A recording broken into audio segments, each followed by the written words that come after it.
Welcome to Mega Nine TV burning topic. సైన్యం అంటే ఏం చేయాలి? దేశ రక్షణకు కృషి చేయాలి. కానీ పాకిస్తాన్ ఆర్మీ మాత్రం అది తప్ప అన్నీ చేస్తుంది. అసలు ఆర్మీ అంటే ఎలా ఉండకూడదో అలా ఉంటూ ప్రజలను పీక్కు తింటుంది. భారత్లో ప్రజలు ఎన్నుకున్న నేతలు చెప్పినట్టు సైన్యం నడుచుకుంటుంది. అంటే ప్రజల మాట సైన్యం వింటున్నట్లు లెక్క. కానీ పాకిస్తాన్లో లెక్క వేరు. అక్కడ ప్రజాపాలన పేరుకే, పాలించేది సైన్యం. అందుకే ఏ నాయకుడు 5 ఏళ్లు పూర్తిగా పదవిలో ఉండడు. సైన్యం కూడా ఉండనివ్వదు. అక్కడితో ఆగని పాక్ ఆర్మీ ఆ దేశ ప్రజలను రాబందుల్లా పీక్కు తింటుంది. దాని దారుణాలు, అరాచకాలు అంతా ఇంత కాదు. ఇంతకీ పాకిస్తాన్ సైన్యం చేస్తున్న దారుణాలేంటి? పాక్ ఆర్మీ దేశం కోసం పనిచేస్తుందా, స్వలాభం కోసం పనిచేస్తుందా?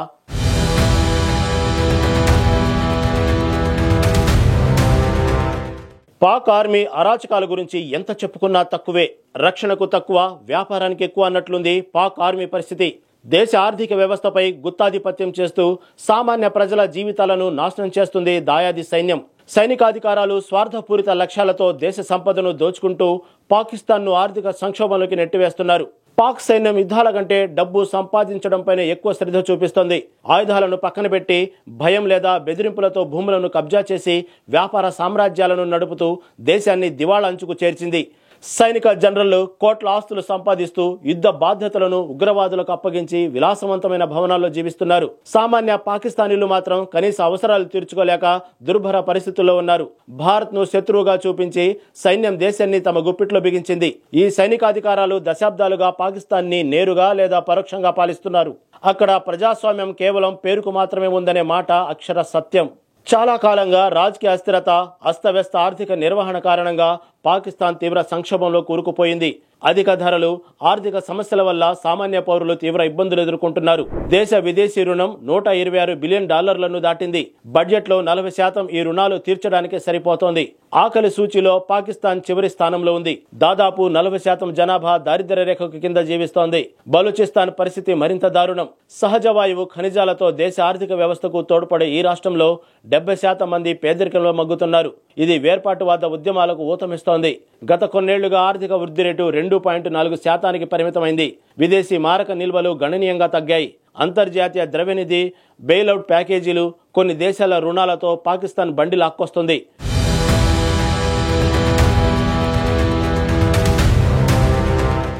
పాకిస్తాన్ ఇలా ఆర్థిక ఇబ్బందులు కొట్టుమిట్టాడుతుంటే ఆ దేశ సైన్యం మాత్రం విలాసవంతమైన జీవితం గడుపుతోంది. పాకిస్తాన్ సైన్యం కేవలం రక్షణ శాఖకు కాదు, ఒక భారీ కార్పొరేట్ సంస్థగా మారింది.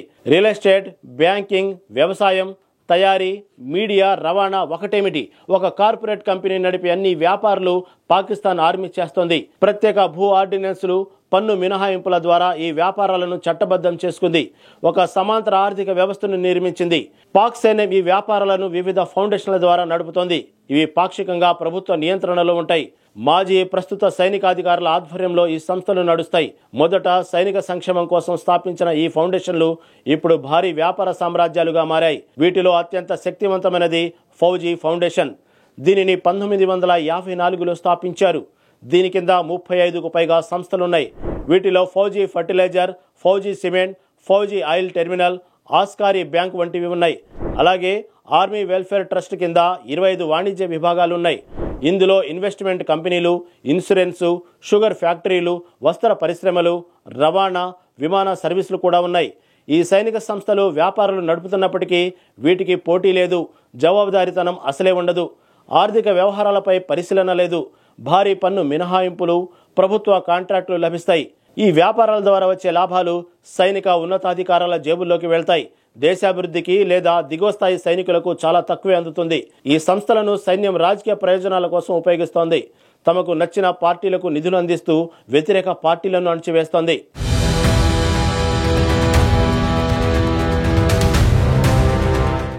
2011 నుంచి 2000 మధ్య పాక్ సైనిక ఆస్తులు 78% పెరిగాయి. సైనికాధికారులు, వారి కుటుంబ సభ్యుల ఆస్తులను లెక్కేలేదు. రక్షణ గృహ నిర్మాణ ప్రాధికారిక సంస్థ ద్వారా సైన్యం పాకిస్తాన్లో అతిపెద్ద ల్యాండ్ డెవలపర్గా మారింది. లాహోర్, ఇస్లామాబాద్, కరాచీ వంటి నగరాల్లో రియల్ ఎస్టేట్ ప్రాజెక్టులు నిర్వహిస్తుంది. డిహెచ్ఏ ప్రాజెక్టుల కోసం సామాన్య పౌరులు భూములను నామమాత్ర ధరలకు బలవంతంగా స్వాధీనం చేసుకున్నట్లు ఆరోపణలు ఉన్నాయి. జాతీయ భద్రతా పేరుతో ఈ భూములను విలాసవంతమైన నివాస, వాణిజ్య ప్లాట్లుగా అభివృద్ధి చేసి సైనికాధికారులకు, ధనిక కుటుంబాలకు అమ్ముతున్నారు. ఆహార భద్రత పేరుతో వ్యవసాయ భూములను కూడా సైన్యం స్వాధీనం చేసుకుంటుంది. వాటిలో సేద్యం చేయిస్తూ భారీ లాభాలు ఆర్జిస్తోంది. పాక్ వైమానిక దళం షాహీన్ ఫౌండేషన్ను నడుపుతోంది. దీని కింద రేడియో స్టేషన్లు, నిర్మాణ సంస్థలు, ట్రావెల్ ఏజెన్సీలు, విద్యా సంస్థలు ఉన్నాయి. నౌకాదళం బహ్రియో ఫౌండేషన్ను నిర్వహిస్తోంది. దీని కింద మారిటైమ్ సర్వీసెస్, విశ్వవిద్యాలయం, పోర్టు సేవల సంస్థలున్నాయి. ఈ 4 సైనిక ఫౌండేషన్లు కలిపి 100కు పైగా అనుబంధ సంస్థలను నడుపుతూ వ్యవసాయం, ఇంధనం, రవాణా, నిర్మాణ రంగాల్లో గుత్తాధిపత్యం సాధిస్తున్నాయి.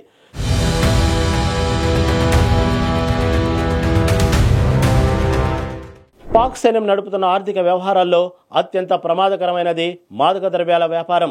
సోవియట్, ఆఫ్ఘన్ యుద్ధం నాటి నుంచి గూఢాచార సంస్థ ఐఎస్ఐ హెరాయిన్ ఉత్పత్తి, స్మగ్లింగ్లో కీలక పాత్ర పోషిస్తుంది. ఆఫ్ఘన్లో ఉత్పత్తి అయిన మాదక ద్రవ్యాలను బలోచిస్తాన్, ఖైబర్, పంక్వంఖ్వాలోని ల్యాబ్లలో ప్రాసెస్ చేస్తారు. ఐఎస్ఐ ముసుగులో ఉన్న హక్కానీ నెట్వర్క్ ఆయుధాలను మాదక ద్రవ్యాల స్మగ్లింగ్లో నిర్వహిస్తుంది. ఈ డబ్బును జమ్మూ కాశ్మీర్లోని లష్కరే తోయిబా, జమాతుద్ దవా, జైషే మహమ్మద్ వంటి ఉగ్రవాద సంస్థలకు హవాలా ద్వారా చేరవేస్తున్నారు.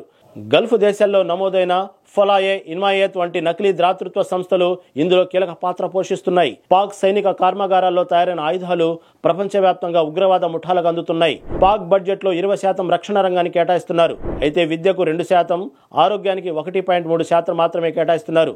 22.8 మిలియన్ పిల్లలు పాఠశాలలకు వెళ్లలేకపోతున్నారు. నిరుద్యోగం తీవ్ర స్థాయికి చేరింది. ఈ పరిస్థితుల్లో సైన్యం మాత్రం విలాసవంతమైన జీవనం గడుపుతూ దేశ సంపదను దోచుకుంటుంది.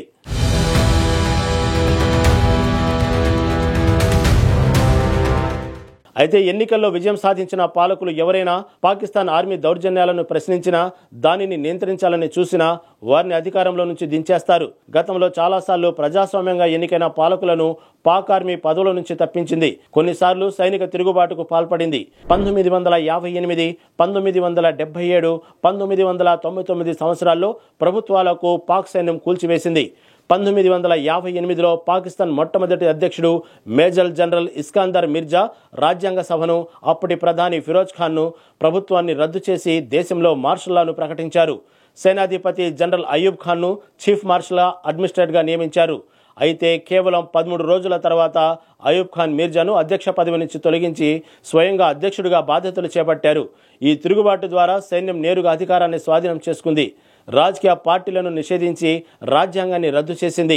అయూబ్ ఖాన్ 1969 వరకు అధికారంలో ఉండి దేశాన్ని ఏకపక్షంగా పాలించాడు.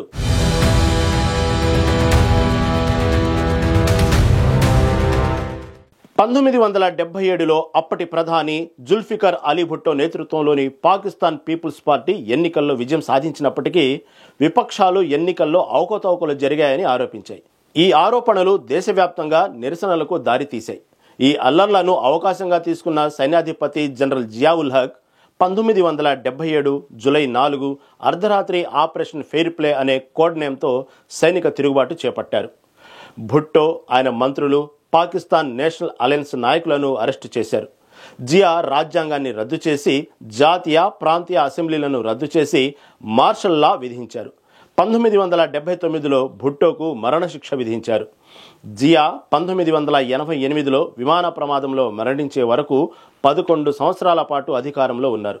ఇక 1999లో ప్రధాని నవాజ్ షరీఫ్ సేనాధిపతి జనరల్ పర్వేజ్ ముషారఫ్ను తొలగించి లెఫ్టినెంట్ జనరల్ జియావుద్దీన్ను ఇంటర్ సర్వీసెస్ ఇంటెలిజెన్స్ డైరెక్టర్గా నియమించేందుకు ప్రయత్నించారు. ఈ నిర్ణయం ముషారఫ్, షరీఫ్ మధ్య గొడవలు పెంచింది. అదే సమయంలో కార్గిల్ యుద్ధంలో పాకిస్తాన్ వైఫల్యం తర్వాత షరీఫ్ ముషారఫ్ను తొలగించాలని నిర్ణయించారు. శ్రీలంక నుంచి తిరిగి వస్తున్న ముషారఫ్ విమానాన్ని షరీఫ్ ప్రభుత్వం ల్యాండ్ చేయకుండా అడ్డుకోవడానికి ప్రయత్నించింది.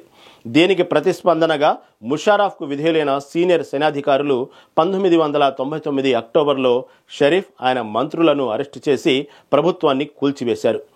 ముషారఫ్ మార్షల్ లా విధించకుండా చీఫ్ ఎగ్జిక్యూటివ్గా, తర్వాత అధ్యక్షుడిగా 2008 వరకు అధికారంలో ఉన్నారు. షరీఫ్ను బహిష్కరణకు గురి చేశారు. 2022లో అప్పటి ప్రధాని ఇమ్రాన్ ఖాన్ సేనాధిపతి జనరల్ కమర్ జావేద్ బజ్వాతో ఉద్రిక్తతల కారణంగా సైన్యం మద్దతును కోల్పోయారు. ఆయన ప్రభుత్వం అవిశ్వాస తీర్మానం ద్వారా పడిపోయింది. దీని వెనుక సైన్యం పరోక్ష పాత్ర ఉందని ఖాన్ ఆరోపించారు.